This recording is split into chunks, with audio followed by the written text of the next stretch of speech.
Gloria a Dios, gloria a Dios, gloria a Dios, gloria a Dios. Vamos a buscar en el Evangelio de San Mateo, Evangelio de San Mateo, capítulo 24, verso 37.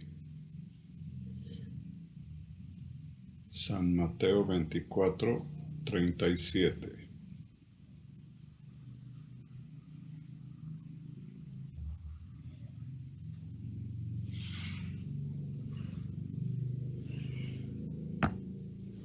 Dice: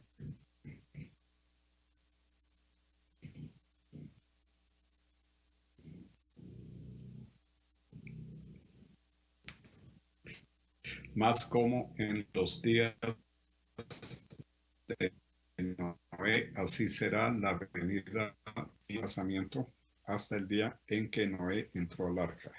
Y no entendieron hasta que vino el diluvio y se los llevó a todos. Así será también la venida del Hijo del Hombre. Señor, te damos gracias, te damos la gloria, la acción de gracias y la alabanza. Hoy te pedimos que nos hables y enseñes con tu palabra. En el nombre de Jesús. Amén.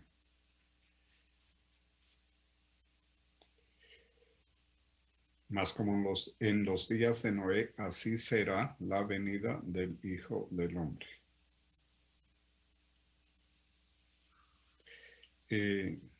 Con respecto a este tema,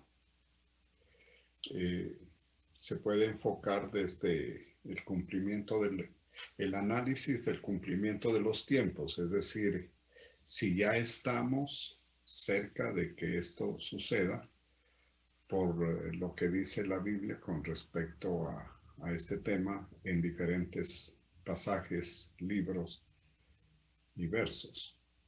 Ese es un enfoque, es válido, se puede ver las señales actuales para tratar de definir si estamos ante la posibilidad de que el Señor venga por la iglesia en este tiempo. Es posible, pero lo que yo he entendido es que ese enfoque es bueno, es válido, pero queda en la incertidumbre, es decir, hasta que no suceda, nadie puede decir con certeza. Y esto lo dice en el verso 36, el Señor lo advirtió. Dijo, el verso 36 dice, pero del día y la hora nadie sabe. Entonces, cuando yo he tocado este tema, siempre me apoyo en este punto porque el Señor mismo lo dijo. O sea, nadie sabe, ni aun los ángeles de los cielos, sino solo mi Padre. Entonces, ¿cómo se debe enfocar el anuncio de que el Señor aparezca el rato menos pensado y nos coja en una mala condición, que no estemos preparados? Yo entiendo es que la advertencia va más en el sentido de cómo vivimos todos los días. Porque nosotros, los creyentes, estamos enfrentados al asunto de tener que vivir. Nadie puede abstenerse de las cosas básicas de la vida ni de la condición social de la vida. Por eso muchos pensaron que la solución era irse a un convento, a un lugar apartado para apartarse del mundo y poder vivir la vida que el Señor quiere. Y esa no es la idea, porque Cristo en primer lugar no lo hizo. Él estuvo metido en el ruedo, como dicen ahí, en la sociedad, entre la gente, donde la gente interactúa. Y en los días de Noé, pues nadie hizo tampoco eso. Todos estaban viviendo. Lo que uno ve y entiende de acuerdo a lo que dice aquí, porque aquí no dice nada malo en el sentido que sea un pecado, lo que estaban haciendo las personas en la época de Noé. Dice, como los días de Noé, porque en los días antes del diluvio estaban comiendo, nosotros también, y bebiendo, nosotros también bebemos líquidos, agua, tal vez no embriagándonos, esa sería una diferencia. Pero si tomamos la palabra bebiendo en general, es comiendo y bebiendo, aunque sea jugos. Ahí no está diciendo embriagándose ni emborrachándose. O sea, no podemos decir que eso es lo que está diciendo el Señor. Dice bebiendo, casándose y dando en casamiento. Nosotros también. La sociedad eso está pasando todos los días. La gente se casa y otros están dando en casamiento a sus descendientes. Eso es imposible evitarlo. Nosotros no podemos decir que eso sea malo en sí mismo.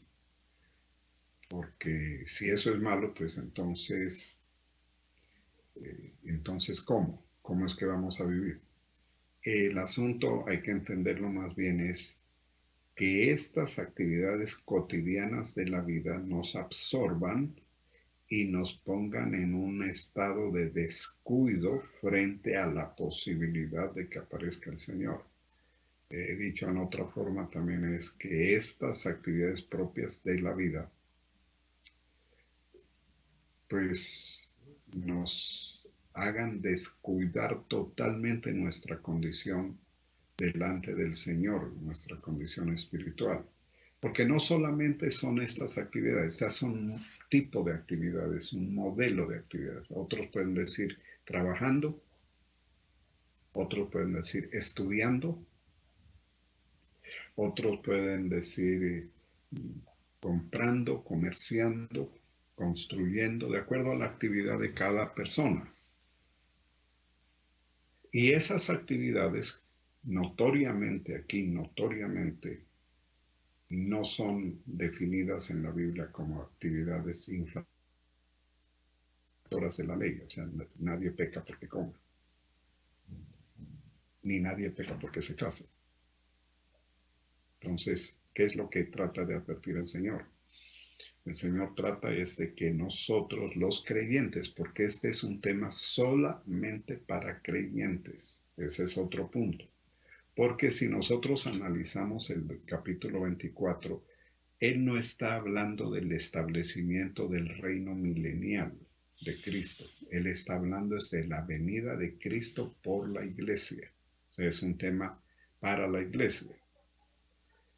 Cuando eso suceda, como hemos hablado y como lo entendemos de acuerdo a la Biblia, cuando eso suceda, sencillamente la iglesia, los verdaderos creyentes del momento, de esa época en todo el mundo, van a desaparecer. El mundo va a notar un vacío de muchísima gente. Familias, personas, las ciudades, las sociedades, como lo han presentado en unas películas tocantes a este tema, que están, en general están bien. Es un acontecimiento que puede ser para los que se quedan, debe ser extraordinario. Y quién sabe con qué explicaciones loquísimas tratarán de justificar por qué desaparecieron tanta gente. Ustedes saben que en la sociedad humana la gente con respecto a acontecimientos es extraordinariamente imaginativa, entonces pueden decir cualquier cosa. Yo podría pensar que pueden decir es que vinieron los marcianos y se los llevaron. O pueden decir es que estos eran marcianos y se fueron. Alguna cosa así, bien loca. Porque van a tener que explicar por qué desaparece tanta gente en un abrir y cerrar de ojos.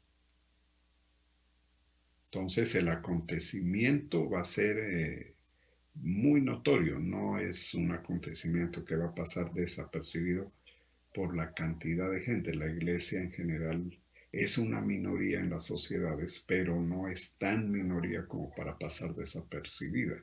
Son millones de creyentes en una generación determinada, que no sabemos si es esta o la nuestra, puede ser, yo no digo que no, puede ser el rato menos pensado nos coge y ojalá nos vamos, pues, porque si nos quedamos es gravísimo para cada una, entonces hemos hecho mal las cosas.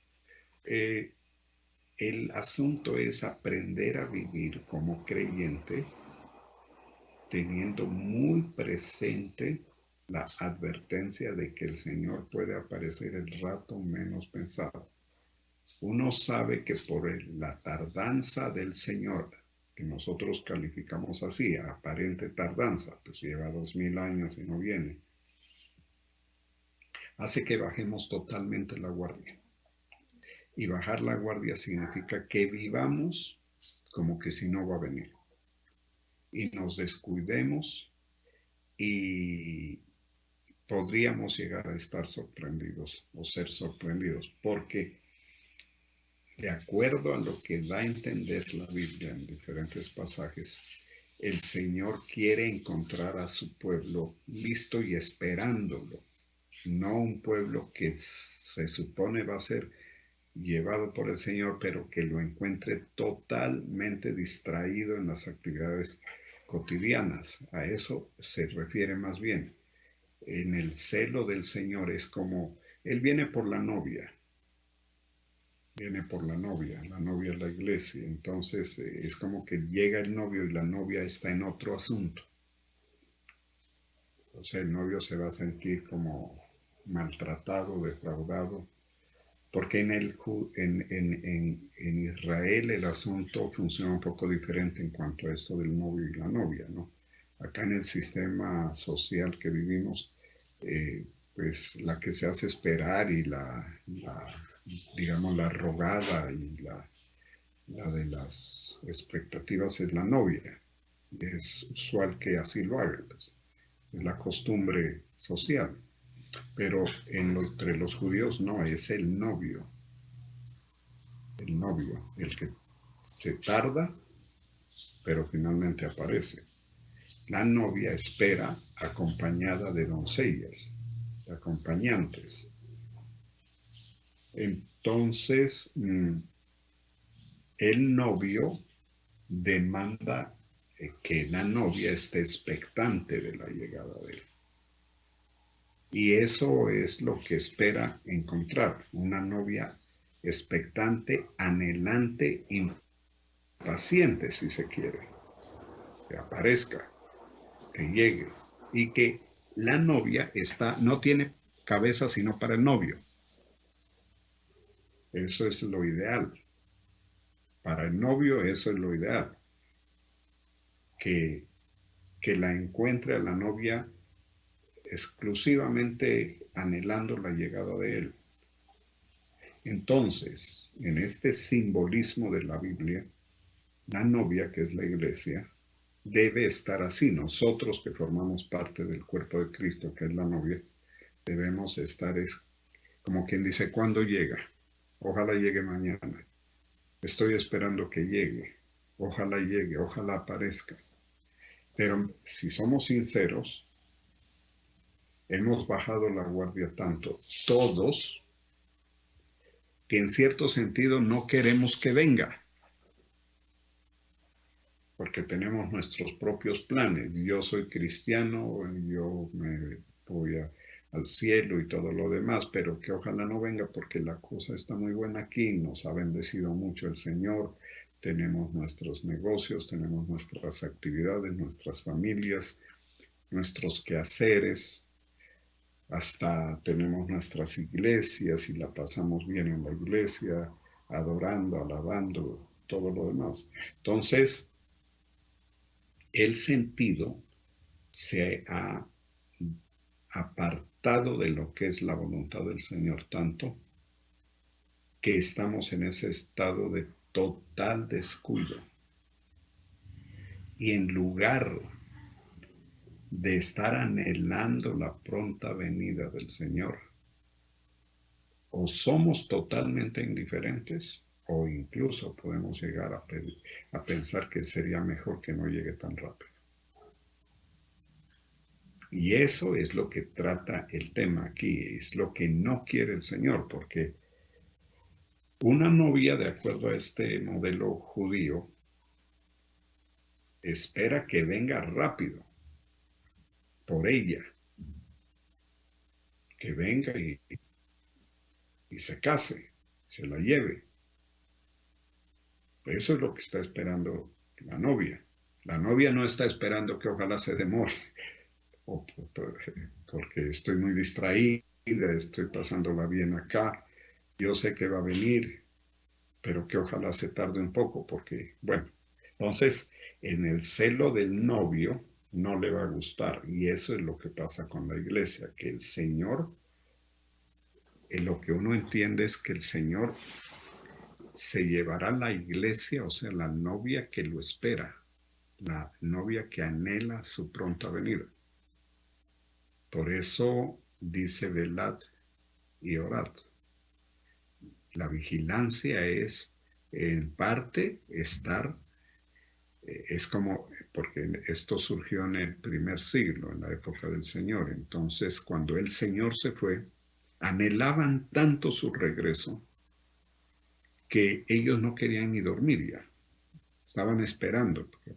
De día, pues estaban vigilantes, pero no se querían descuidar de noche. Entonces, por eso vigilaban. O sea, las vigilias comenzaron así. Una vigilancia, porque no queremos que venga y nos vaya a dejar. Esa era la expectativa que tenía la iglesia del siglo I, es decir, totalmente diferente a lo nuestro. Ahora, yo no digo que nosotros seamos culpables por eso, porque pues realmente nosotros tenemos que ir aprendiendo y también en general la iglesia, debido a los 2000 años que han pasado, que no es poco para nosotros, es muchísimo.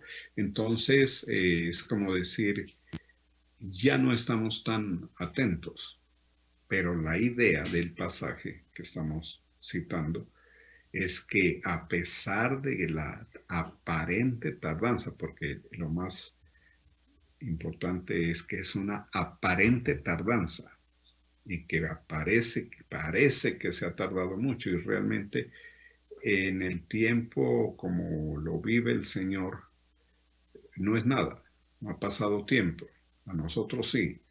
Entonces, esa aparente tardanza nos ha bajado la guardia totalmente, totalmente. ¿Y qué es lo que hay que entender? Que no hay que descuidarse, porque usted está ahí, yo estoy donde estoy, eh, y estamos en lo que estamos precisamente por Jesucristo. Nosotros nos congrega el Señor, a nosotros nos mueve el Señor. En este viaje el Señor me permitía compartir eso. Muchas veces, porque el apóstol Pablo habla sobre el tema y dice que podemos gloriarnos en el Señor, de que hace cosas, por ejemplo, el apóstol cita el hecho de que él se gloria, se siente orgulloso porque el Señor Jesucristo lo ha usado a él para llevar a los gentiles a la obediencia. Y de ese contexto uno deduce que realmente la iglesia de Cristo se mueve por el Espíritu Santo. Yo puedo dar testimonio hoy delante de ustedes de que ustedes están ahí por el Espíritu Santo. Ustedes no están por su condición natural. Ustedes han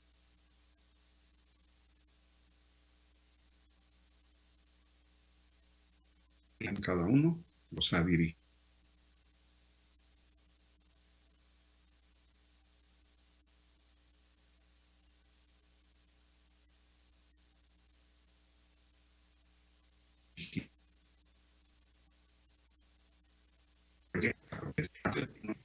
Que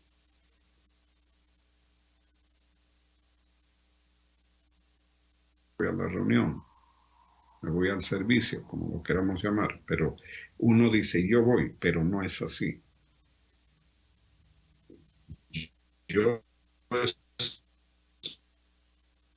estoy aquí por el Espíritu Santo y ustedes, el Espíritu Santo. Y yo me glorío,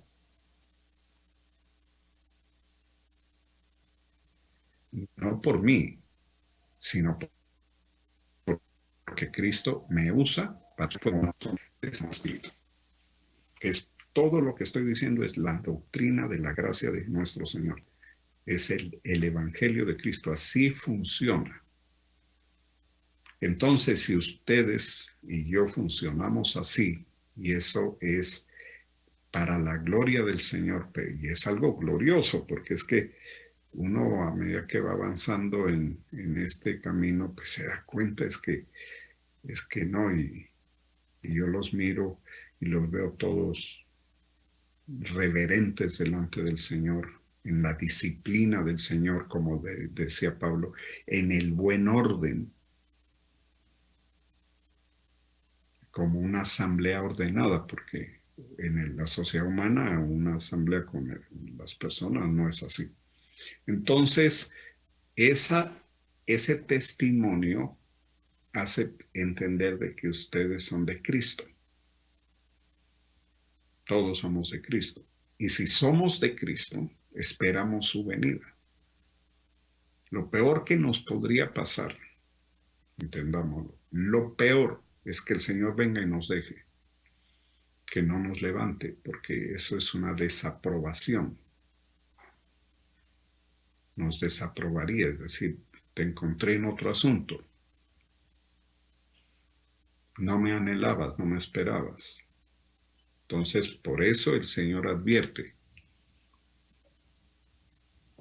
En los días de Noé, la gente estaba tan metida en la vida, y conste que aquí no está hablando de pecado, vuelvo a decirlo, porque uno dice, sí, estaban pecando y estaban dedicados al pecado, sí, pero aquí no dice así.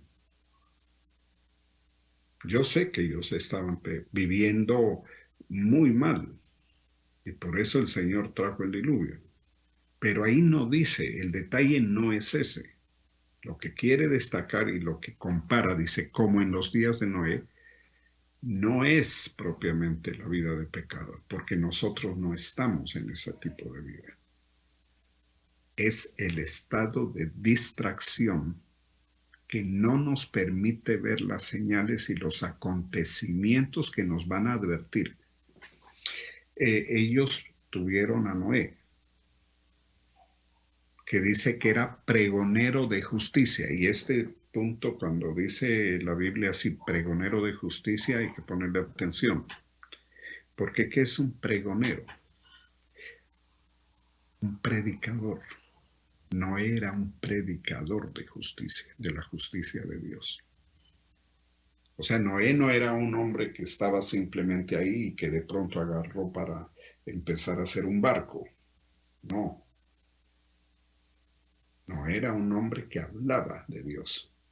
Por eso dice pregonero de justicia. Entonces él estaba hablando, predicando, y estaban dándose señales de lo que venía. Y él les estaba predicando justamente que se venía una catástrofe, que si no se arrepentían, que si no se ponían en la forma como Dios exige o espera, pues les iba a ir muy mal. Y aquí lo dice así, y no entendieron, dice el verso 39.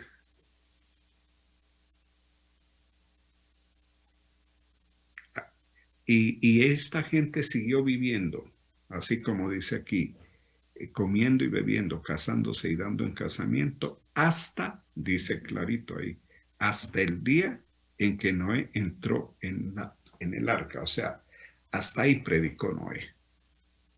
Digamos, las últimas palabras y cerró la puerta.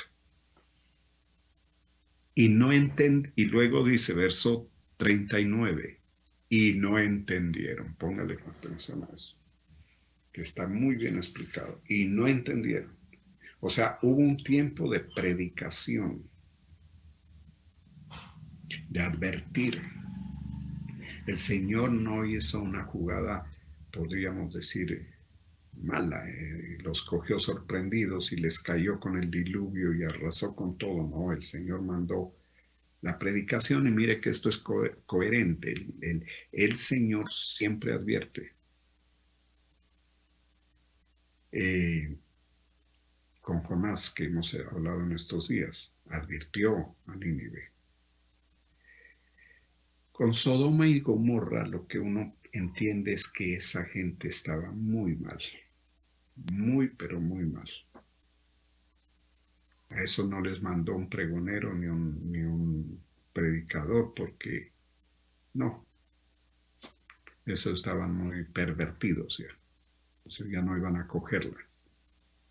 Estos de Noé parece que no estaban así y de hecho no lo dice, porque el caso de Sodoma nosotros sabemos por qué era. Usted sabe cuando yo le digo Sodoma, a qué se refiere la Biblia, a qué tipo de pecado de práctica de pecado a nivel social general nos estamos refiriendo. Usted lo sabe. No lo digo porque toda la iglesia lo sabe. Incluso toda la sociedad lo sabe. Y a ellos no les mandó. Uno como predicador tiene que decir lo que la Biblia dice. Yo no puedo decir lo que yo quiero, ni lo que me parece, lo que me gusta, sino lo que dice. Y la Biblia dice eso. Entonces la Biblia no me dice a mí que el Señor mandara a un predicador a que advirtiera a Sodoma. Él mandó unos ángeles, 2 ángeles, para que saque la familia del otro, no más. Mire la conducta con Sodoma. Él mandó solamente a rescatar a Lot por un acto de misericordia en el cual influyó, por supuesto, su tío Abraham. No nos olvidemos que Abraham intercedió. Cuando Abraham intercedió por un justo, si tú perdonarías si hubiera un justo y toda esa lista que le hizo, era pensando en su sobrino y su familia. Y el Señor le oyó y mandó los 2 ángeles, pero no mandó predicador. En el caso de Noé, no era el predicador. Por eso dice, creo que está en Hebreos, dice pregonero de justicia. Él advirtió y habló hasta que cerró la puerta del arca. Y lo que dice aquí, en una forma lacónica, terrible, dice, y no entendieron. O sea, lo peor que le puede pasar al creyente es no entender. No entender. Porque este mensaje, lo vuelvo a decir, es para el pueblo de Dios, exactamente para los creyentes, los cristianos, digamos. Este no es para incrédulos, los incrédulos no tienen nada que ver ahí. Por ellos no va a venir. Si algo les va a pasar a los incrédulos es que seguro que se van a quedar. Ellos son los que se van a quedar.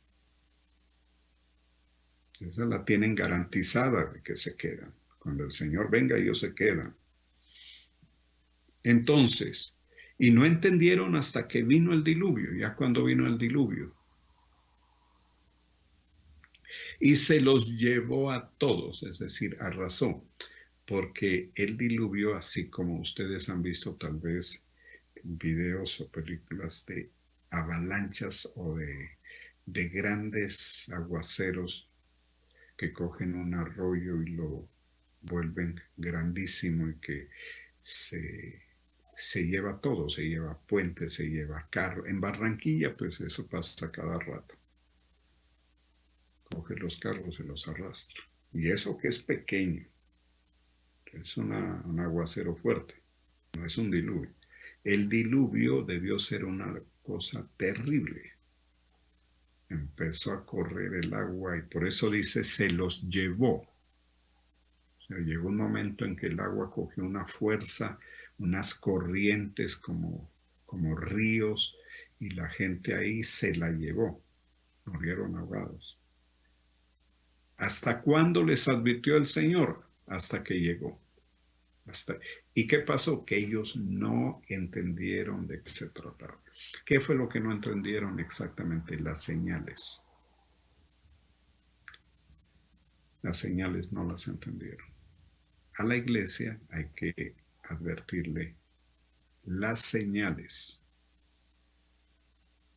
Nosotros debemos estar atentos a señales, no para decir va a venir en tal fecha, porque ya lo dijimos y la Biblia lo de nadie sabe, pero sí para estar pendientes y estar como vigilantes, que no nos vaya a sorprender, porque, vuelvo a decirlo, lo peor es que se quede.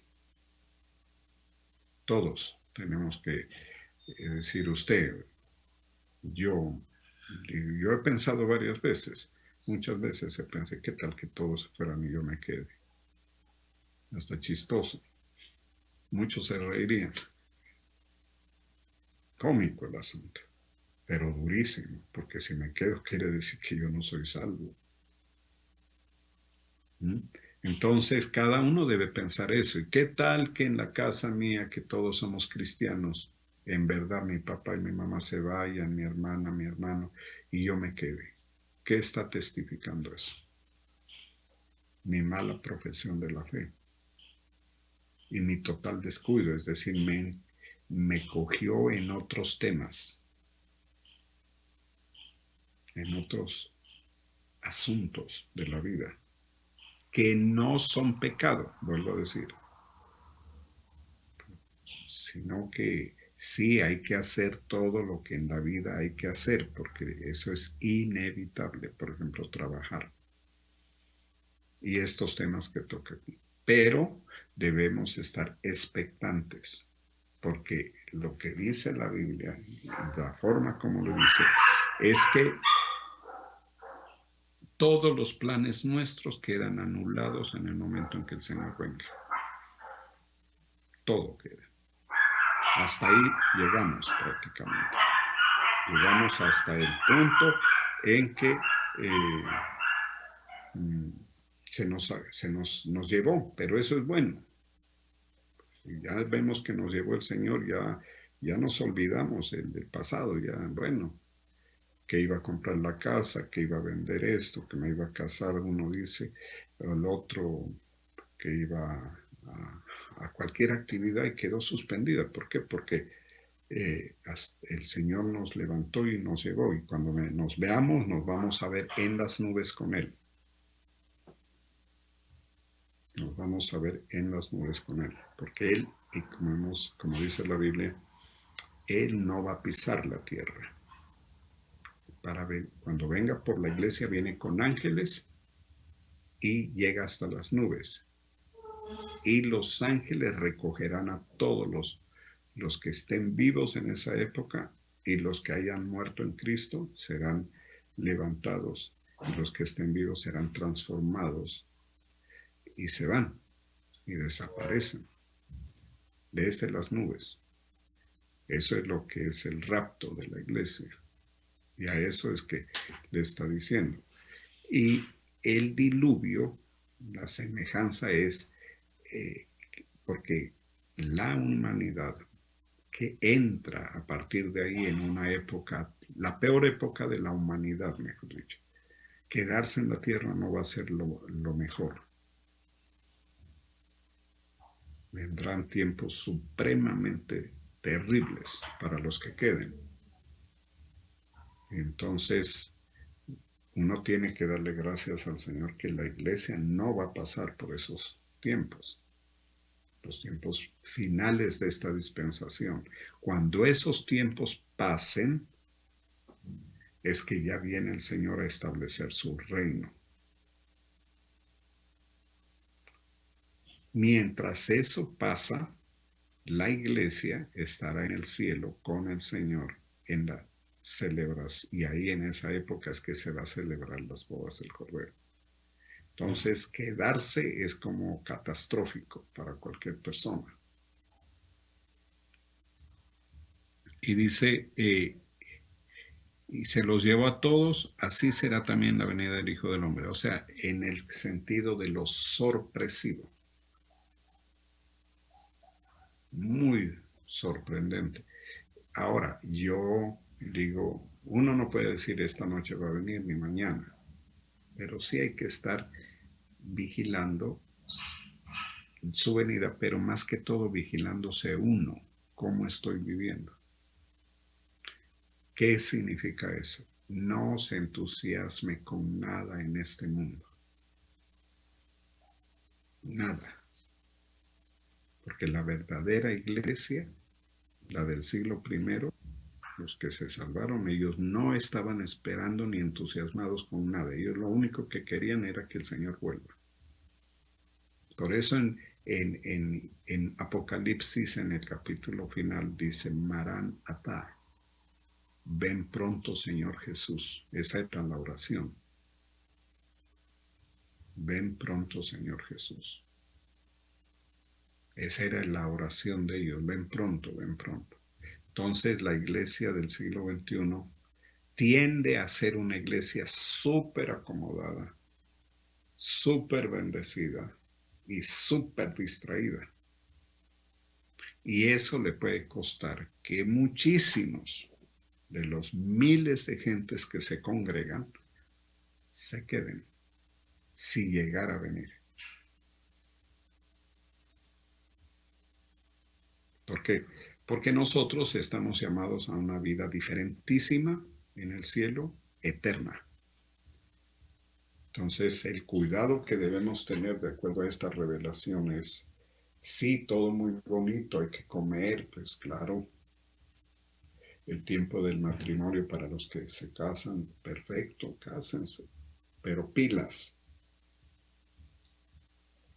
¿Por qué? Porque donde aparezca y tú estés en otro tema, es como que el novio encuentra a la novia con otro novio. Entonces se pone crítica la situación para la persona. Debemos vivir como a veces dicen con las maletas listas. Tener la maleta de la ida, ya.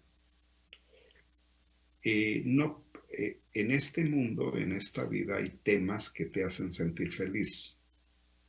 Ese es un punto bien importante. Por ejemplo, si te haces rico, eso te hace sentir feliz. Qué bueno, el Señor me ha bendecido, estoy lleno de dinero. El éxito laboral te puede poner feliz. Eso es de lo que más satisface. Hay que aprender algo. ¿Qué es lo que más sonrisa le saca a la gente? El éxito laboral.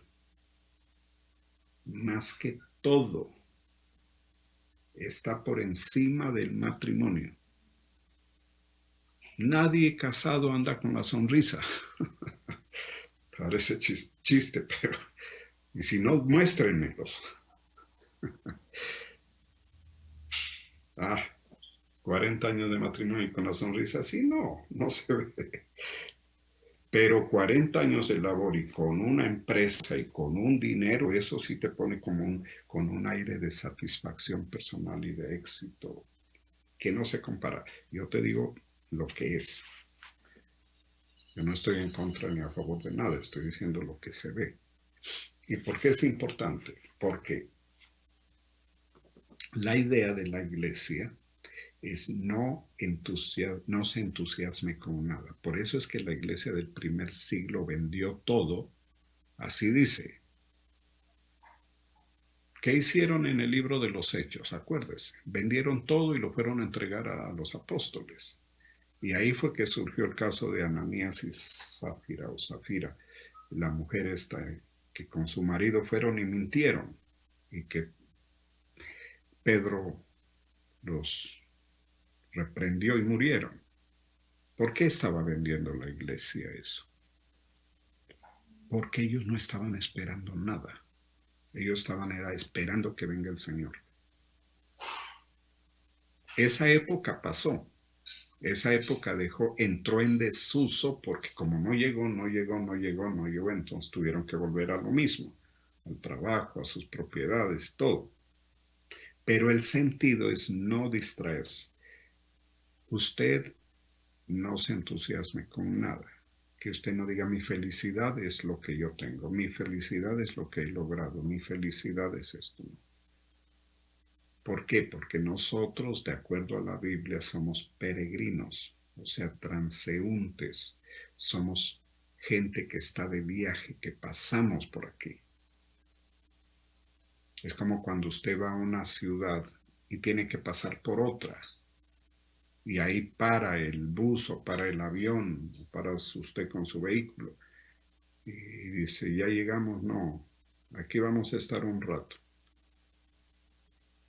Pero aquí no es nuestro destino es otro.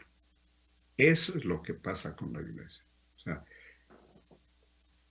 la iglesia sabe que aquí no nos quedamos. ¿Y qué pasa con la tierra? No, es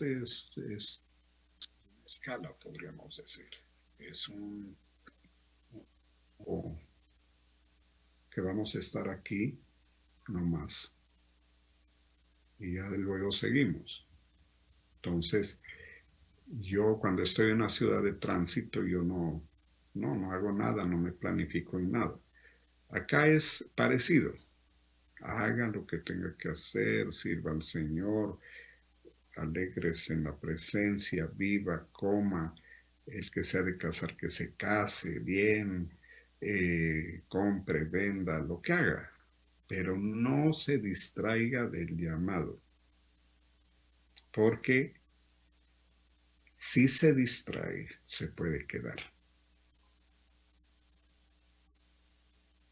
O sea, esta es una situación que hay que tener en cuenta. Y lo digo porque aquí está, ¿no? Entonces, verso 40, ¿qué dice el verso 40? Dice, entonces estarán dos en el campo, dos personas. El uno será tomado y el otro será dejado. Eso es lo que va a pasar en el rapto. Estarán dos, es un símbolo, es una demostración. Dos estarán en el campo. Uno se lo lleva el Señor, el otro se queda.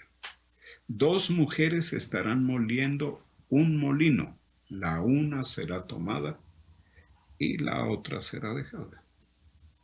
La que se queda va a quedar sorprendida, ve y seguramente desaparece y voltea y la mira y la llama de acuerdo al nombre. María, ¿dónde estás? Ya no está. Dice, la una será tomada y la otra. Velad, por eso es que dice velad, pero velad debemos entenderlo, vigile. Y no vigile en cuanto a vigilia nomás, sino esté atento, pendiente. Aunque el Señor tarde, cuidemos de estar en la condición óptima para ser llevados. Dice, porque no sabéis a qué hora ha de venir vuestro Señor. Pero sepan esto, sabed esto, que si el padre de familia supiese a qué hora el ladrón habría de venir, velaría y no dejaría de minar su casa. O sea, el padre de familia se le advierte que va a venir un ladrón, él se pone vigilante. Él no se duerme, eso es lo que pasa, no se duerme. En este caso, dormir se entiende también, no se olvida del asunto y está atento. Usted o yo como creyentes tenemos que estar atentos todos los días, de día y de noche, estar atentos, orando, invocando al Señor en oración, en la palabra, independientemente de los temas de la vida, o sea, de lo que estemos haciendo. Hacemos lo que tenemos que hacer, pero estamos atentos. Como la mente la tenemos puesta en este asunto. Por tanto, también vosotros estad preparados, dice verso 44. Esa es la palabra más exacta. Preparados. porque el Hijo del Hombre vendrá a la hora que no pensáis. Nadie sabe. Entonces, la preparación va en el sentido de que si viene, estoy listo. Y si no viene, sigo listo. Como iglesia, entendamos la identidad del concepto de la iglesia. Usted debe tener la identidad. Yo soy iglesia de Jesucristo. Yo soy miembro de la iglesia. Soy cuerpo de Cristo. Por lo tanto, debo estar atento, debo estar vigilante. Porque aunque el Señor ha tardado aparentemente 2000 años, más de 2000 años, la Biblia, que es la verdad que se cumple, me advierte de que Él puede aparecer. Y que eso, si me lleva, es lo mejor que me puede pasar en la vida. ¿Por qué? Porque la iglesia que es levantada en el rapto es una iglesia que no vivirá el asunto de la muerte. Viene a ser el mismo caso de Elías, que fue llevado en un carro de fuego, que fue levantado. No vivió, no experimentó la muerte. Si hoy viniera o en estos tiempos viniera, nosotros estamos aquí en la tierra, no pasaríamos por ese trance de la muerte. Seríamos transformados y llevados a la vida eterna en el cielo sin pasar por el asunto de la muerte, que no es un tema agradable. Eso sería lo mejor. Por eso la iglesia en el siglo I lo anhelaba, porque ellos sabían que traía esa promesa. Ya como han pasado 2000 años, pues ya la iglesia se ha acostumbrado también a que si morimos, pues nos vamos con el Señor y bueno, esperamos. Este acontecimiento ya no lo esperamos aquí, sino allá. Pero si viene en esta generación,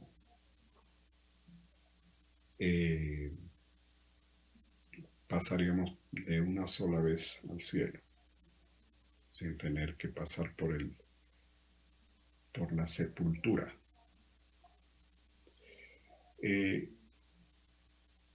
Este es el punto más importante del tema, porque yo podría decir, viene en el año 2036, viene en el año 2040.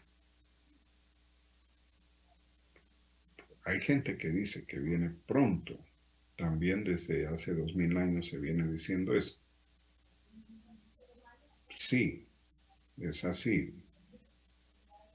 Pero no es como práctico en el sentido de la vigilancia, porque si yo me creo el tema de que viene en el año 2036, por ejemplo, eso no quiere decir nada, yo lo digo al azar, o en el año 2050, pues la gente dirá, no, yo desde el año 2049 me pongo ahí, sí, ya me pongo en forma, porque sé que va a venir.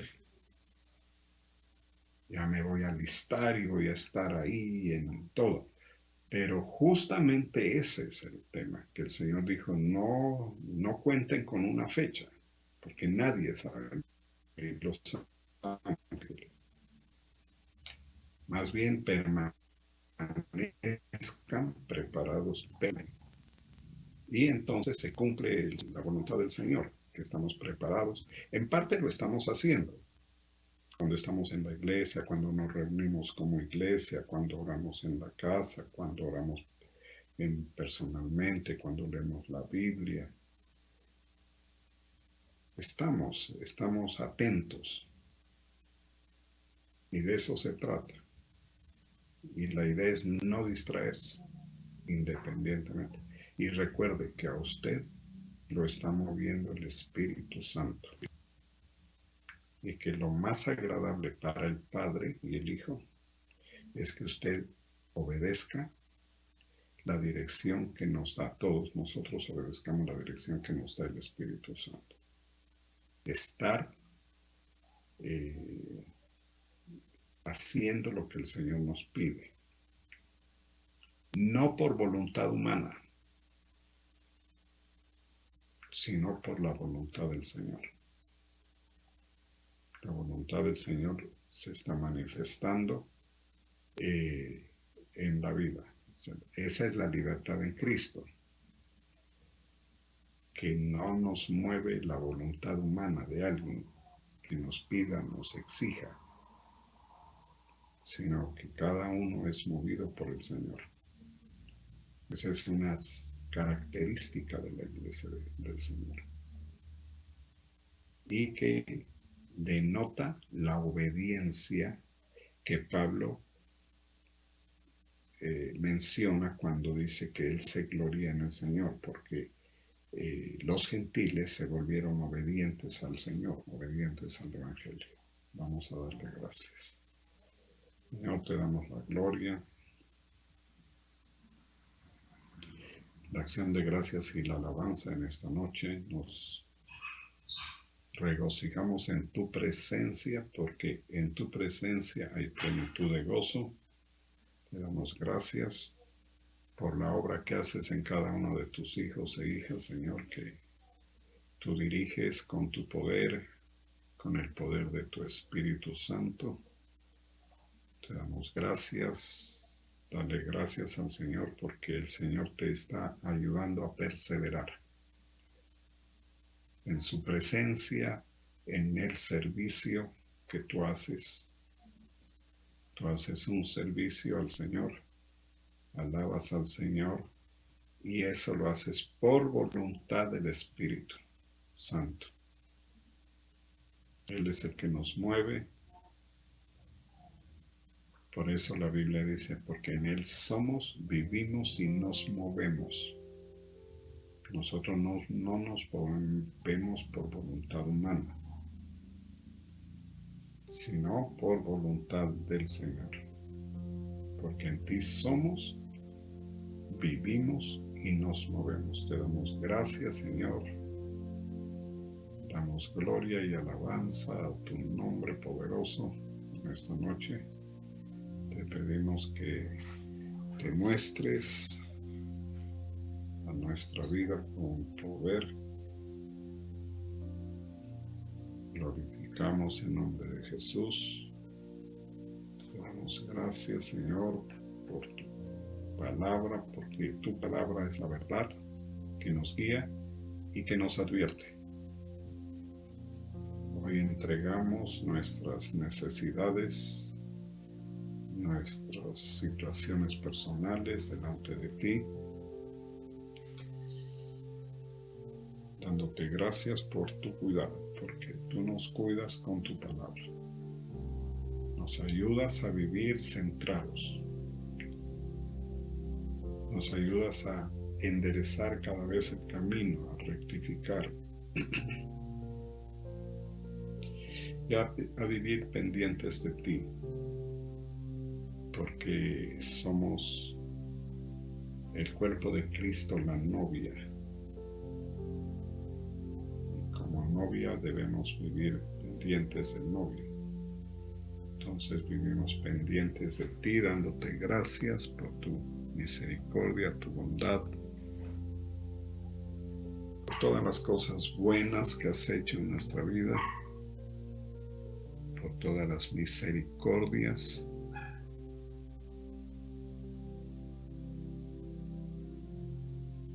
con las cuales nos has bendecido, Señor. Te damos gracias. Contamos con tu ayuda, Señor, en cada situación. Sabemos que tú no desamparas a tu pueblo. Muévete con poder en medio de nosotros, en nuestra vida. Síguenos ayudando, Señor. Te damos la gloria y la alabanza. Gracias, Señor, porque con tu Espíritu Santo nos encaminas hacia ti, nos ayudas, nos das la mano.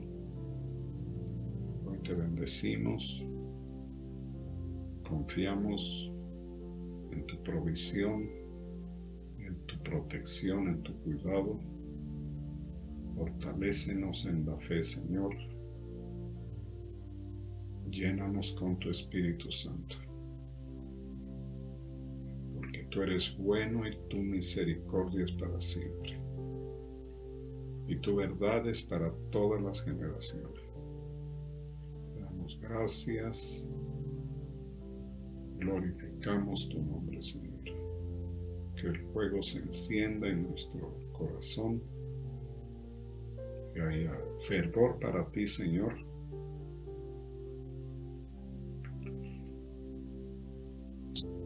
Coloca la paz que sobrepasa todo entendimiento en nuestras vidas. Porque confiamos en ti, esperamos en ti cada día, cada momento. Te damos la gloria, Señor Jesús. Te damos la alabanza y la gloria, la acción de gracias por todo el bien que has traído a nuestra vida, Señor. Gracias, Señor. Exaltamos tu poder. Glorificamos tu nombre, Señor. Te bendecimos. Vamos a continuar con la parte final de la reunión.